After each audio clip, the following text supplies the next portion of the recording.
मुझे तो बाल ठाकरे के खिलाफ भी बोला तो मेरे बाप का कुछ नहीं गया।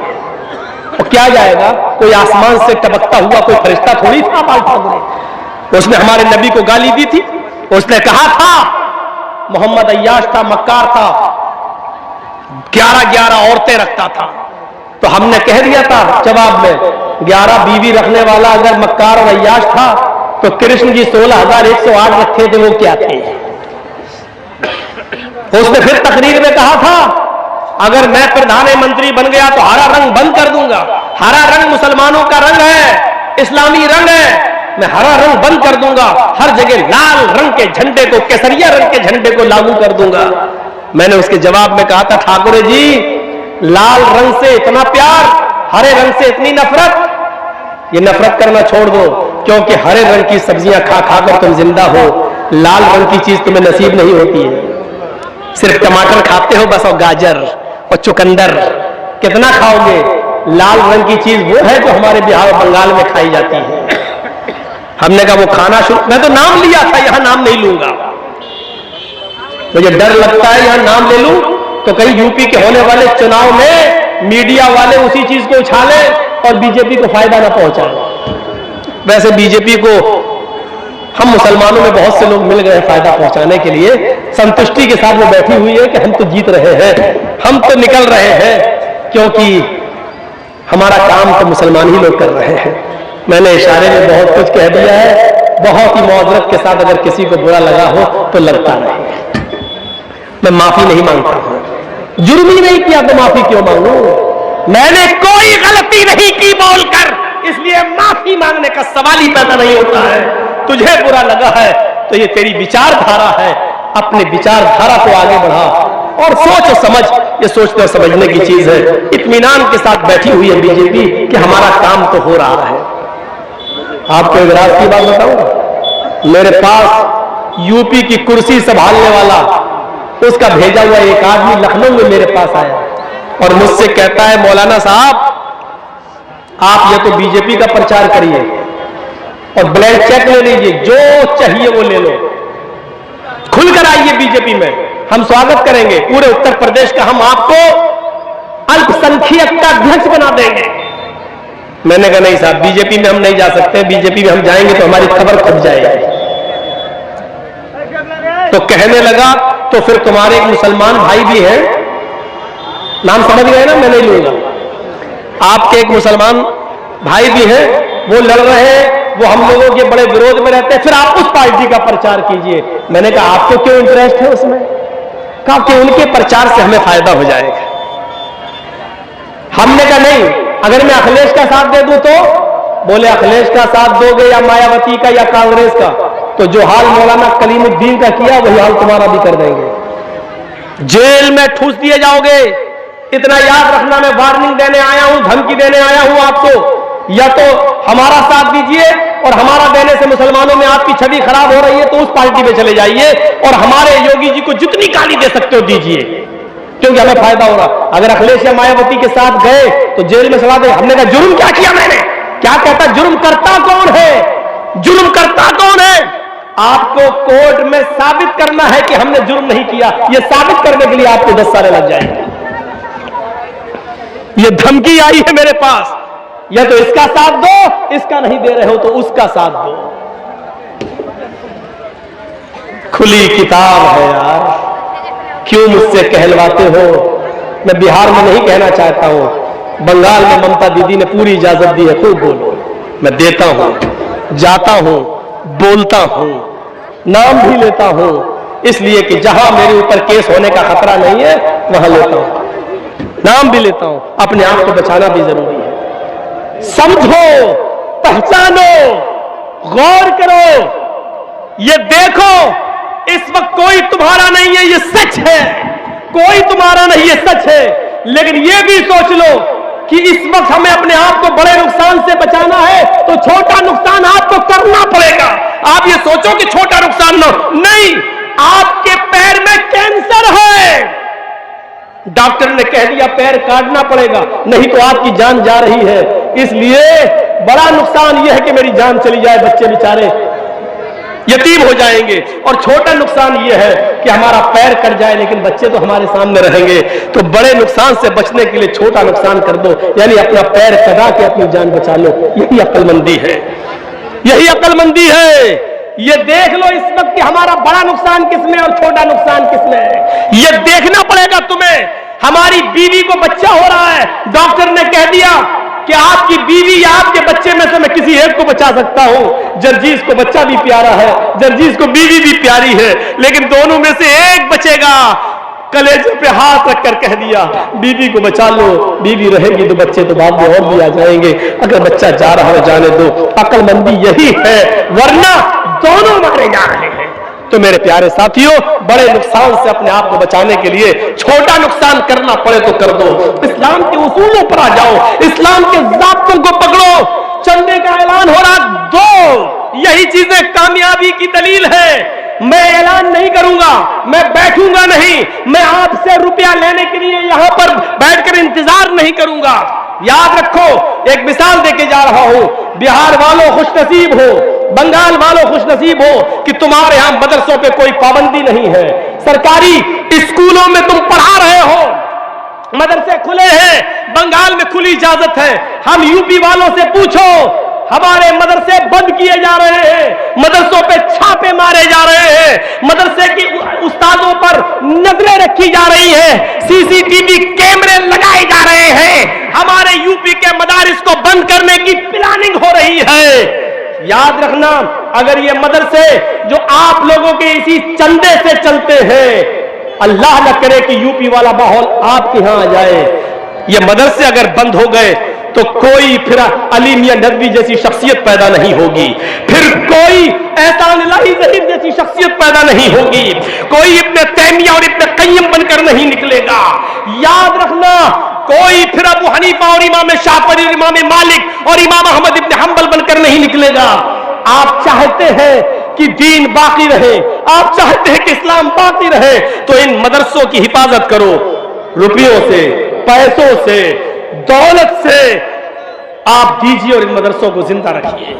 मैंने बहुत कुछ कह दिया है और एक बात बता दूं, अल्लाह की राह में देने से कम नहीं होता है, अल्लाह की कसम नहीं होता है। मिसाल दे दूं,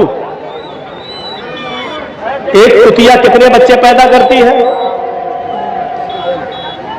4, 5, 6, कभी कभी 12-12 बच्चे भी पैदा कर देती है कुतिया।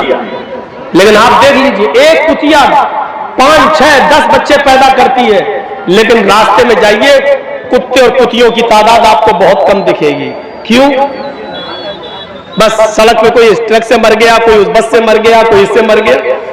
बहुत एक कुतिया 10-12 बच्चे देती, लेकिन तादाद कुत्तों की बहुत कम है। और एक बकरी को देख लो, 2 ही बच्चे देती है, बहुत कम है जो 3 दे, 1 या 2 या 1। इस साल भारत के 35 करोड़ मुसलमानों में अगर 1 करोड़ भी कुर्बानी हुई और 1 करोड़ जानवरों को ज़िबा कर दिया जाए, अगली साल कुर्बानी का महीना आता है तो आप देख लीजिए कि 1 करोड़ की तादाद फिर से तैयार हो जाती है। क्यों? एक बकरी सिर्फ 2 या 1 बच्चा देती है, लेकिन और रोजाना कितने ज़िबा किए जा रहे हैं और हम लोग उनका गोश्त खा रहे हैं। जरा तसव्वुर किया आपने, जो जानवर अल्लाह की राह में जितने ज़िबा किए जा रहे हैं, दूसरे साल उससे ज्यादा पैदा हो रहे हैं। सऊदीया में चले जाओ, 50-50 लाख हाजी लोग हज के मैदान में, और हर हाजी वहां अपनी तरफ से एक कुर्बानी तो देता ही देता है। 50 लाख हाजी का मतलब 50 लाख जानवर एक साल कुर्बान हुए, दूसरे साल 50 लाख फिर उसी सऊदीया की सरजमीन पर पहुंच गए। जो चीज अल्लाह की राह में जितना कटती है, जितना खर्च होती है, वो बढ़ती है। मेरे भाइयों, आप अल्लाह की राह में जितना दोगे बढ़ेगा, इजाफा होगा, आपके घरों में बरकत होगी, और जितना सैंत के रखोगे, बचाओगे, तो कभी आपके बच्चे की बीमारी में चला जाएगा, कभी किसी को कैंसर हो जाएगा, कभी किसी की किडनी खराब हो जाएगी, अल्लाह ताला कहीं ना कहीं वसूल कर लेगा। इतना याद रखिए, ये सदका और खैरात आने वाली बलाओं को टाल देती है, आने वाली बलाओं को दूर कर देती है। अल्लाह के नबी ने फरमाया, तकदीर में सारी चीज लिखी जा चुकी है, अगर तकदीर में लिखी हुई किसी मुसीबत को अगर तुम दूर करना चाहते हो तो तुम सदका और खैरात करो, क्योंकि सदका और खैरात आने वाली मुसीबतों पर रोक लगा देती है। मेरे भाइयों, दुनिया में यही सदका और खैरात कर जाइए, ताकि अगर हमारी मौत एक्सीडेंट से लिखी है तो सदका हमारे उस एक्सीडेंट को टाल दे। अब आप कहोगे कि तकदीर में तो सब लिखा है, हमारी मौत जब, तो तकदीर में यह भी लिखा होता है कि इस आदमी की मौत एक्सीडेंट से लिखी है, लेकिन 1 महीना पहले ये सदका और खैरात करेगा और हम इसकी मौत को टाल देंगे। यह भी तकदीर में लिखा हुआ है, यह भी तकदीर में लिखा हुआ है। मेरे भाइयों, इस्लाम के अंदर पूरे के पूरे दाखिल हो जाइए। आओ एक ऐसे मूल मंत्र की तरफ जो हमारे और तुम्हारे दरमियान बराबर है, यानी वही कलमा आए यहूदियों तुम्हारा भी है, वही कलमा ईसाइयों तुम्हारा भी है। और देख लो, मूसा अलैहिस्सलाम जब रसूल बनकर दुनिया में आए तो उनका कलमा था ला इलाहा इल्लल्लाह, मूसा रसूलुल्लाह। नूह अलैहिस्सलाम को जब पहले रिसालत मिली तो उनका भी कलमा था ला इलाहा इल्लल्लाह, नूह रसूलुल्लाह। ईसा अलैहिस्सलाम आए तो उनका कलमा था ला इलाहा इल्लल्लाह, ईसा रसूलुल्लाह। देख रहे हैं आप, नूह आए तो कलमा नहीं बदला गया, सिर्फ दूसरा जुमला बदला जा रहा, बस ला इलाहा इल्लल्लाह तीनों का एक ही रहा, ला इलाहा इल्लल्लाह, नूह रसूलुल्लाह। मूसा जब आए तो पढ़ा गया ला इलाहा इल्लल्लाह, मूसा रसूलुल्लाह। ला इलाहा इल्लल्लाह नहीं बदला जा रहा है। ईसा जब आए तो पढ़ा जा रहा है ला इलाहा इल्लल्लाह, ईसा रसूलुल्लाह। कलमा पहला मंत्र नहीं बदला गया, रसूल के एतबार से दूसरा जुज बदला गया। जब इस्लाम आया, मुहम्मदुर रसूलुल्लाह आखिरी नबी बनकर आए तो आपने भी उसी मूल मंत्र को बाकी रखा, ला इलाहा इल्लल्लाह मुहम्मदुर रसूलुल्लाह। पहला मंत्र नहीं बदला गया। और हिंदू भाइयों में भी पहला मंत्र वही है, एकम ब्रह्मादित्य नास्ति नास्ति किंचन, एक ही ब्रह्मा है, दूसरा नहीं। बल्कि पंडित जब मरता है तो मरने से पहले अपने बेटे को ला इलाहा इल्लल्लाह पढ़ने की वसीयत करता है। मरने से पहले कहता है, मेरे बेटे तू भी मरने से पहले ला इलाहा पढ़ लेना, जिसको हम वेदों की जबान में अनकही कहते हैं। ला इलाहा हरण पापन इल्लल्लाह परमपिदम। मेरे बेटे मरने से पहले ला इलाहा पढ़ लेना, हरण पापन। जब तू ला इलाहा इल्लल्लाह पढ़ेगा तो तेरे पाप हरण हो जाएंगे, तेरे पाप मिट जाएंगे। ला इलाहा इल्लल्लाह पढ़ोगे तो तुम्हारे पाप धुल जाएंगे, मिट जाएंगे, खत्म हो जाएंगे। यानी इस्लाम लाने से पाप मिट जाते हैं। इन्नल इस्लाम यहदिमु मा काना क़ब्ला, जो इस्लाम कबूल कर लेता है, कलमा पढ़कर इस्लाम की शीतल छाया में आ जाता है, उसके इस्लाम लाने से पहले जितने भी गुनाह है सारे के सारे गुनाह माफ कर दिए जाते हैं, उसके गुनाह बख्श दिए जाते हैं। ये इस्लाम का भी कलमा है। कौन कहता है कि इस्लाम सिर्फ मुसलमानों का धर्म है? कौन सी चीज ऐसी है जो हम करते हैं और आपके यहां नहीं है? बताइए। हम कलमा पढ़ते हैं, आप भी ब्रह्म सूत्र पढ़ते हैं, हम ला इलाहा इल्लल्लाह पढ़ते हैं, आपके यहां पर भी ला इलाहा इल्लल्लाह है। ला इलाहा हरण पापन इल्लल्लाह परमपिदम, ये क्या है? एकम ब्रह्मादित्य नास्ति नास्ति किंचन, ये क्या है? हम नमाज पढ़ते हैं, आपके यहां पर भी साष्टांग है।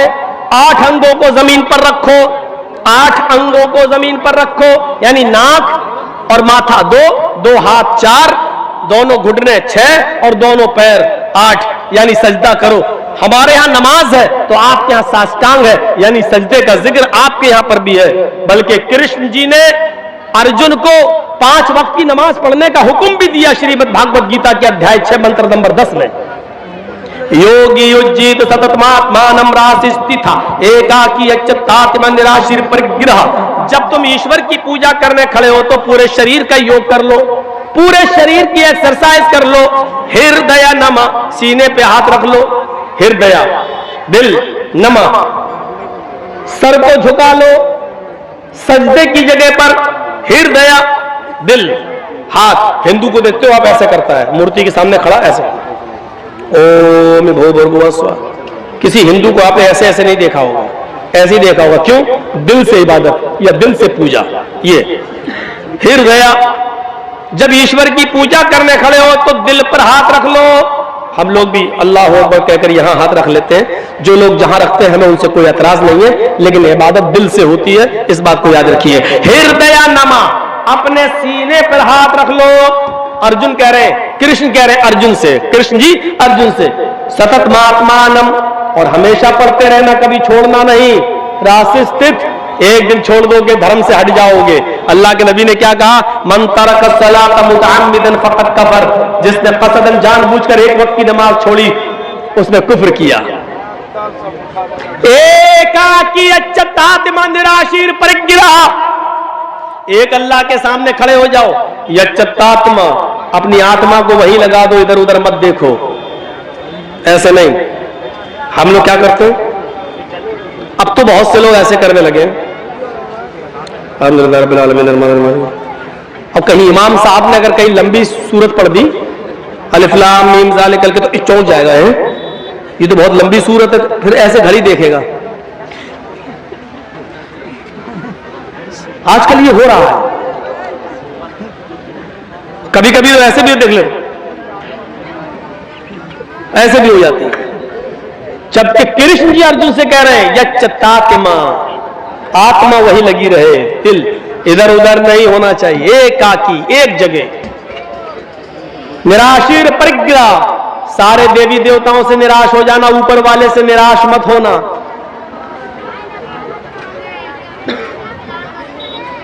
महीदेवस्य सवितु परिष्टुति वसुर्दयमाना नये सुपथराय अस्मान, और उसमें ये मंत्र पढ़ना, महीदेवस्य सवितु परिष्टुति, मही मनी महान है हमारा देवता, देवस्य हमारा देवता, मही देवस महान है हमारा देवता, सवितु जिसके लिए सारी की सारी परिष्टुति तारीफ प्रशंसा है, महान है हमारा वो देवता जिसके लिए सारी की सारी प्रशंसा, सारी की सारी तारीफ है। हम लोग क्या पढ़ते हैं, अल्हम्दुलिल्लाहि रब्बिल आलमीन, तमाम तारीफें उस अल्लाह के लिए जो दोनों जहान का रब है। कृष्ण जी कह रहे हैं ये पढ़ो, हमारे यहां भी वही पढ़ा जा रहा है। कृष्ण जी कहते हैं अर्जुन बसुर दयामाना, उसके बाद कहो वो बड़ा दयालु और कृपालु है। हम लोग क्या पढ़ते हैं, अर्रहमान अर्रहीम, वो बड़ा ही मेहरबान इंतहाई रहम करने वाला है। कृष्ण जी कहते हैं पढ़ो, नए सुपथराय आसमान, सुंदर पथ मानी रास्ता, राय मानी चलाना, आसमान हमारे फायदे के लिए। हाय प्रभु, हमको हमारे लाभ हमारे फायदे के लिए सुपथा, सुंदर रास्ते पर चला, हमको हमारे लाभ के लिए, फायदे के लिए अच्छे रास्ते पे चला।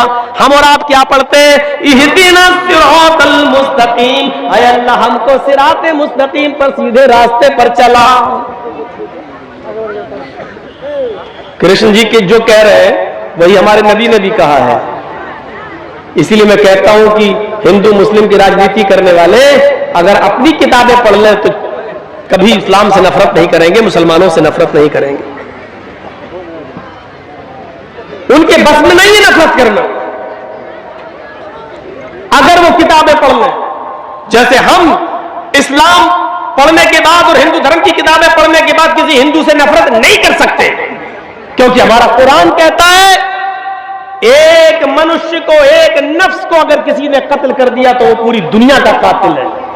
मन कतल नफ्सन बिगैरि नफ्सिन औ फसादिन फकअन्नमा कतल अन्नास जमिया, जिसने दुनिया में किसी एक मनुष्य को, चाहे वो हिंदू हो या मुसलमान, सिख हो या ईसाई, किसी भी धर्म का, किसी भी जाति का, किसी भी मजहब का मानने वाला हो, अगर आपने किसी को कत्ल कर दिया तो एक इंसान को कत्ल नहीं किया, पूरी दुनिया की इंसानियत को कत्ल कर दिया, पूरे विश्व की इंसानियत को मार डाला, पूरे मानवता का, पूरी इंसानियत के आप कातिल हैं, एक को नहीं मारा है आपने। कुरान सारी दुनिया के इंसानों को एक परिवार से देखता है, एक खानदान से तशबीह देता है। या अय्युहन्नास इन्ना खलकनाकुम मिन ज़करिन व उन्सा वजअलनाकुम शुऊबन व क़बाइल लितअरफू, हाय सारी दुनिया के इंसानों तुम आपस में भाई भाई हो, इसलिए कि तुम्हारा बाप एक है, तुम्हारी माँ एक है, तुम एक बाप आदम से और एक माँ हव्वा से पैदा किए गए हो। जब तुम्हारा बाप एक, तुम्हारी माँ एक, तो तुम सब आपस में भाई भाई हो, खानदान तुम्हारा एक है, तुम एक परिवार की तरह हो, तुम एक खानदान की ब्रांच, एक पेड़ की शाखाएं हो। दीजिए, कुरान हम सबको एक खानदान से, एक परिवार से जोड़ रहा है और कह रहा है कि तुम सब आपस में एक दूसरे के भाई हो, तुम सब आपस में एक दूसरे, एक ही मां और एक ही बाप के बेटे हो। इतनी बड़ी इंसानियत का सबक मेरे भाइयों दुनिया के किसी मजहब के अंदर नहीं मिलेगा। हाँ, लेकिन कुरान और हदीस के कानून को हमें फॉलो करना है। इसलिए इंसानियत जहां निभाना पड़े वहां रिकॉर्ड तोड़ देना, लेकिन मजहब के साथ समझौते मत करना। अल्लाह के रसूल ने यहूदियों की मदद की, अल्लाह के नबी ने ईसाइयों की मदद की, अल्लाह के नबी ने मजूसियों की मदद की, लेकिन धर्म से समझौता नहीं किया। अगर किसी हिंदू भाई को ब्लड की जरूरत है और ब्लड नहीं मिल रहा है और उसका गिरोह आपके ब्लड गिरोह से मैच खा रहा है और आपके एक बोतल ब्लड देने से उसकी जान बच रही है, तो इस्लाम ये कहता है कि उस वक्त आप रोजा तोड़ दो। अगर रोजे की हालत में भी हो तो आप रोजा तोड़ दो और रोजा तोड़कर ब्लड दे दो और ब्लड देकर उसकी जान बचा लो। इस रोजे की कज़ा बाद में हो सकती है, अगर जान चली गई तो बाद में जान वापस नहीं आएगी।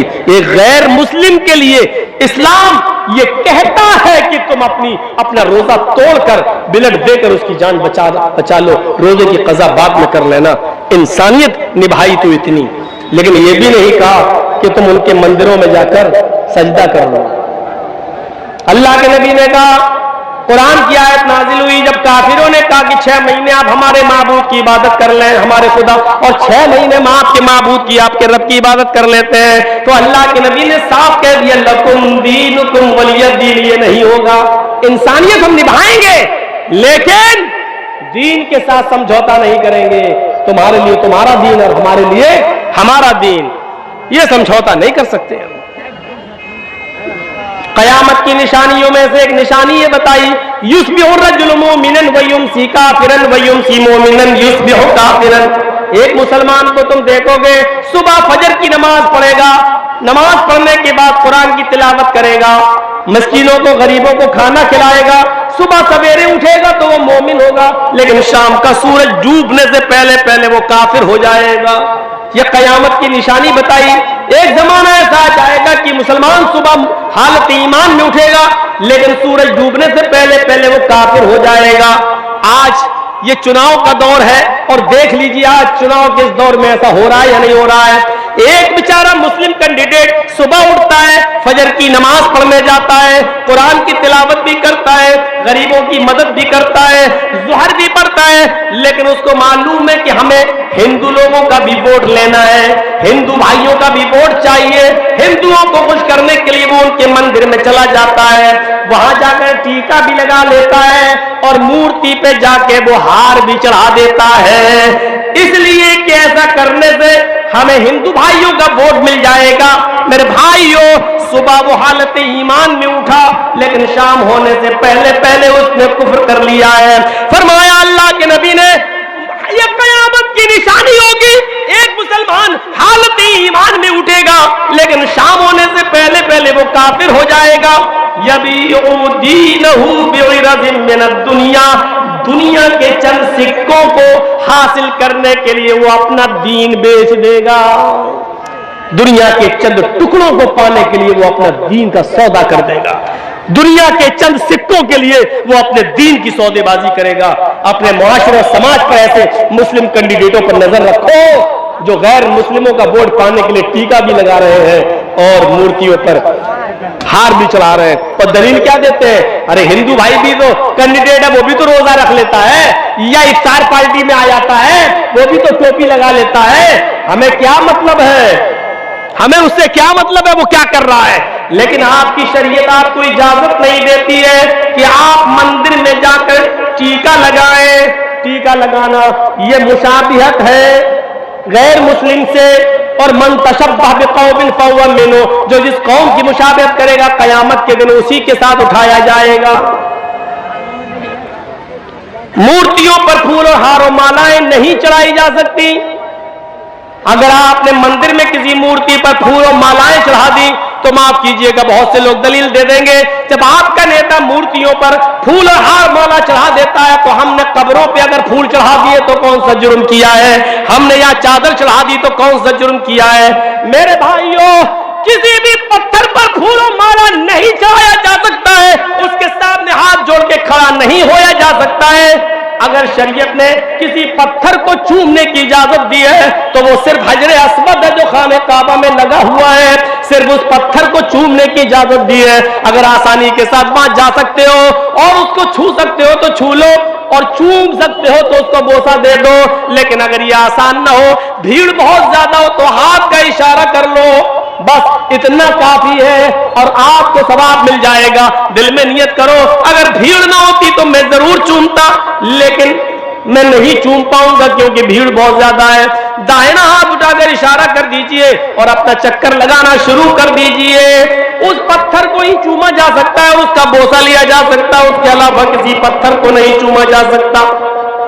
लेकिन हजरत उमर फारूक का जब जमाना आया तो उमर फारूक को डर लगने लगा, इस पत्थर को लोग चूमते, ऐसा ना हो कि इस पत्थर को आगे चलकर लोग इसको खुदा बना ले, माबूद बना ले, कहीं इस पत्थर से रोजी रोटी ना मांगने लगे, इस पत्थर से कहीं औलाद ना मांगने लगे, इस पत्थर को बाबरकत पत्थर समझकर बरकत के हुसूल के लिए बैठने न लगे।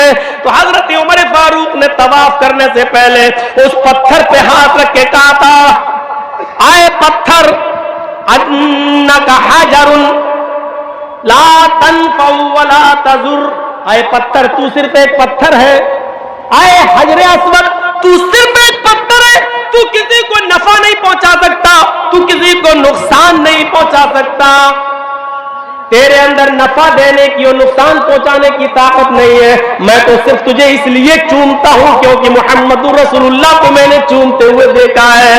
अगर मेरे नबी ने तुझे न चूमा होता तो मैं भी तुझे नहीं चूमता। बस आए पत्थर सुन, तेरे अंदर किसी को कुछ देने की और किसी से कुछ छीनने की ताकत नहीं है, तू माबूद नहीं है, तू खुदा नहीं है, तू रब नहीं है। सवाल यह है कि फिर मैं तुझे चूम क्यों रहा हूं? मैं सिर्फ इसलिए चूम रहा हूं क्योंकि मेरे नबी ने तुझे चूमा, इसलिए हम तुझे चूम रहे हैं। तो मेरे प्यारे साथियों, ये कहकर लोगों को बता दिया कि पत्थर पत्थर है, ये रब नहीं है, ये माबूद नहीं है, यहां चादर नहीं चढ़ाई जाएगी, यहां हाथ जोड़कर खड़ा नहीं हुआ जाएगा, इस पत्थर से किसी किस्म की बरकत की उम्मीद मत रखना। बस एक सुन्नत है उसको चूमना, एक पत्थर छूना और बोसा लेना सुन्नत है। मेरे प्यारे साथियों, ये इस्लाम की शीतल छाया और इस्लाम की साफ और शफाफ तालीम है, इसे हमें और आपको गौर करना चाहिए और लेना चाहिए और सीखना चाहिए। ये मजहब सबका है। और अगर नमाज है तो आपके यहां पर भी है, कलमा है तो आपके यहां पर भी है, अगर ज़कात देने का हुक्म दिया है इस्लाम ने तो आपके यहां पर भी दानो खैरात का है। सुबूत व दानम दीक्षिता, हाय अर्जुन, ज्यादा से ज्यादा गरीबों मिस्कीनों में दान दिया करो, दान देने से पाप मिटते हैं। अगर हमारे यहां रोजा है तो आपके यहां पर भी व्रत है। हाँ, एक फर्क जरूर मिलता है, हमारे यहां मरने के बाद इंसान दोबारा कुत्ता बिल्ली चूहा नहीं बनता है, और आपके यहां मरने के बाद आवागमन है। अच्छे कर्म किए होंगे तो फिर से मनुष्य बनाकर पैदा किया जाएगा, लेकिन बुरे कर्म किए होंगे तो अपने अपने कर्मों के मुताबिक इंसान को सजा मिलेगी। मनुष्य मरती पड़ी है, एक एक गुनाह की सजा लिखी हुई है। 2-3 सजाएं मुझे याद है। रिश्वत खाओगे तो कुत्ते का जन्म होगा, जुआ खेलोगे तो भैंस का जन्म होगा, किसी लड़की पर गलत नजर डालोगे तो तुम्हें अगला जन्म लड़की का होगा, चोरी करोगे तो अगले जन्म में बिल्ली बनाए जाओगे। ये हमें याद है मनुस्मृति के, वरना उसमें बहुत कुछ लिखा हुआ, ये करोगे तो आलू बनोगे, ये करोगे तो गोभी बनोगे, ये करोगे तो बैगन बनोगे, ये करोगे तो फूल गोभी बनोगे, ये करोगे तो यहां तक कि हरा धनिया हरा मिर्चा, ये करोगे तो ये बनोगे। पूरी एक लिस्ट है, दाल चावल तक की लिस्ट है, ये करोगे तो दाल बनोगे, ये करोगे तो चावल बनोगे, ये करोगे तो, मतलब सबकी एक लिस्ट है।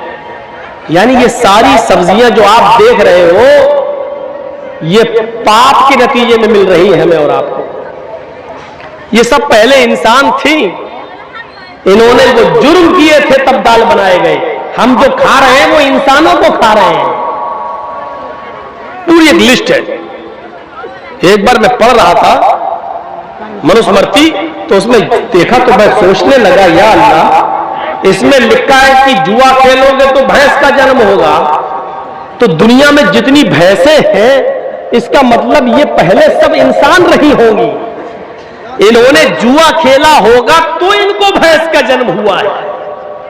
इसका मतलब यह है कि दुनिया में अगर कोई आदमी जुआ ना खेले तो भैंस का जन्म ही नहीं होगा, और जब भैंस नहीं होगी तो दूध भी नहीं मिलेगा, और दूध नहीं होगा तो दही, मट्ठा, घी, छाछ, पनीर, दूध से बनने वाली सारी नेमतें हमें कुछ नहीं मिलेंगी। यानी ये सारी नेमतें खाना है, तो इसका मतलब यह है कि जुआ खेलो। एक पंडित से मैंने कहा, लोकल पंडित से, कहने लगा चुप रहो मौलाना साहब, हम इतने बड़े पंडित नहीं, हमारे किसी बड़े पंडित से पूछो, हम लोग तो बस ऐसी दान कन्या कर लेते हैं, कुछ हमें गुरु दक्षिणा मिल जाती है, हम क्या जाने ये सब। लोकल पंडित था, नहीं बता पाया। क्लियर लिखा है जुआ खेलोगे तो भैंस का जन्म होगा। अब बताइए तो आप, ये सारी नियामतें हमें जुआ खेलने के नतीजे में मिल रही हैं। इससे भी बड़ी बात, चोरी करोगे तो बिल्ली का जन्म होगा। अरे हमने दुनिया में चोरी की, पुलिस ने हमें पकड़ा, जेल में डाल दिया। पुलिस की जेल फिर भी अच्छी है, जब तक हम जेल में है दूसरे की चोरी तो नहीं कर रहे हैं, कम से कम इलाका सुरक्षित तो है। लेकिन अल्लाह अगर चोर को बिल्ली बना दे तो मोहल्ला सुरक्षित कहां है। जब इंसान थे तो माल चुराते थे, रुपया चुराते थे, सोना चुराते थे, चांदी चुराते थे, लेकिन अल्लाह ने चोर को बिल्ली बना दिया। तो अब सोना चांदी नहीं चुरा रहे, किसी का कबूतर चुरा रहे, किसी की मुर्गी फाड़ रहे हैं, खा रहे हैं, कुछ ना कुछ अभी भी कर रहे हैं। तो इसका मतलब यह है कि पुलिस की जेल फिर भी मजबूत है। अल्लाह ने जो सजा देकर बिल्ली बनाया वो कमजोर है, क्योंकि चोरी तो अभी भी नहीं रुकी है। रिश्वत खाओगे तो कुत्ते का जन्म होगा, यह बड़ी अजीब बात है। जब मैं रास्ते में किसी कुत्ते को देखता हूं तो सोचता हूं पता नहीं ये किस पुलिस वाले, नाम ना लो, हालात खराब हो जाएंगे। सोचता हूं कि ये किस लुटेरे का वो होगा। ये जो कुत्ते हैं, ये लोकल कुत्ते हैं, ये 100-200 रुपए लेकर तिरक छोड़ने वाले, कम हल्की फुल्की रिश्वत।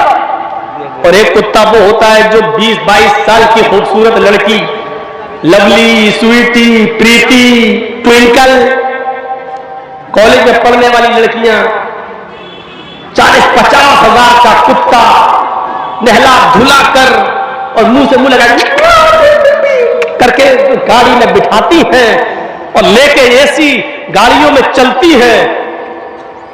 मैं सोचता हूं ये किसी बड़े वीआईपी लीडर, किसी नेता का जन्म हुआ होगा। कभी कभी हम सोचते हैं यूपी और दिल्ली चलाने वाले लोगों को ये जुल्म गुजारे कर लें, लेकिन मरने के बाद इनको क्या बनाया जाए। ऐसा ना हो कि ऐसा बकरा बन जाए जो हम ही लोगों के किसी हिस्से में आ जाए। कहीं देसी मुर्गा बन गए तो पता नहीं किस मौलवी के पेट में जाएंगे। मौलवियों का सबसे बेहतरीन गिजा देसी मुर्गा ही होता है। बाकायदा मांगते हैं जलसे में, देसी मुर्गा है तो आएंगे। मैं उस मौलवी को जानता हूं जिसने तकरीर की डेट देने से पहले कहा था कि हमें मंगोर मछली, देसी मुर्गा, फ्राई चाहिए। नाम नहीं लूंगा वरना आप लोग हंसेंगे।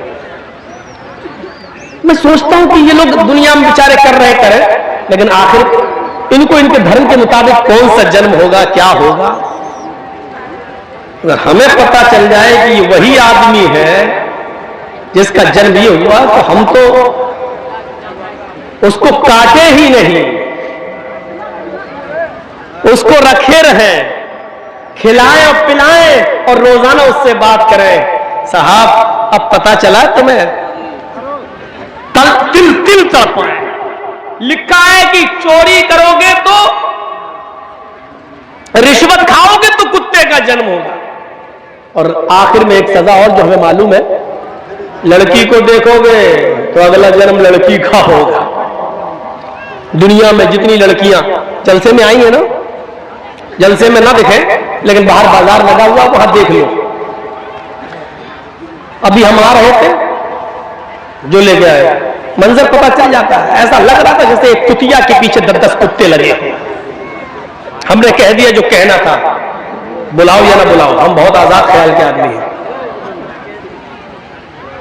और देखा जब हम यहां बैठे स्टेज पर तो मौलाना साहब को अपनी तकरीर 10-5 मिनट के लिए रोकना पड़ी, लोग भरने लगे। अभी तक मौलाना हमसे पहले जो बोल रहे थे शायद लैला मजनू की कहानी सुना रहे थे, वो कुरान हदीस नहीं थी। कुरान हदीस तो मौलाना जर्जीस सुनाने आए थे। जर्जीस साहब आए, मजमा भर गया। नहीं थे तब तक कहां थे सब मालूम है। कुतियां घूम रही थी, कुत्ते पीछा कर रहे थे। जाओ, कह दिया हमने, तुम्हें जो बुरा लगता है लगता रहे, मेरे बाप का कुछ नहीं जा रहा है। एक मुसलमान दूसरे मुसलमान की इज्जत व आबरू को समझे। चलिए 2:10 हो चुके हमारी खड़ी में।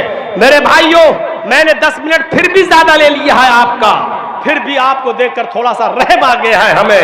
मैं चाहता हूं कि 10 मिनट और बैठ जाऊं आपके पास और इस बैठ कर मैं इंतजार कर लूं। आपने जिस तरीके से चंदा करना चाहिए और होना चाहिए नहीं दिया। मेरी इन मिसालों के बाद, सदका और खैरात की बात कह देने के बाद, सदका और खैरात से माल बढ़ता है ये कह देने के बाद, चलिए मैं 10 मिनट का टाइम आपको और देता हूं और इसके बाद फिर मैं आपसे अपील करता हूं कि अब मेरे कम सुनने ही पर आज इक्तिफा कीजिए।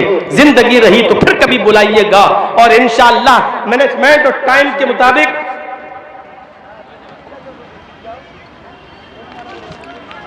तो मेरे भाइयों ये चीज आपके सामने मैंने रख दी है और आपसे मैं अपील करता हूं कि 10 मिनट तक जो मैं यहां बैठा हूं, आपसे गुजारिश है कि मेरे हाथ में अगर आप कुछ देना चाहें इस मदरसे के लिए, आज आपकी मोहब्बत का सवाल है।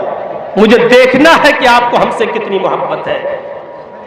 हमने आपको बता दिया है कि मेरी 4 बजे की ट्रेन है, आप कह रहे हैं 3:30 बजे तक मैं बोलूं। दूसरी जगह का प्रोग्राम लगा है, बहुत दूर का फ्लाइट पकड़ के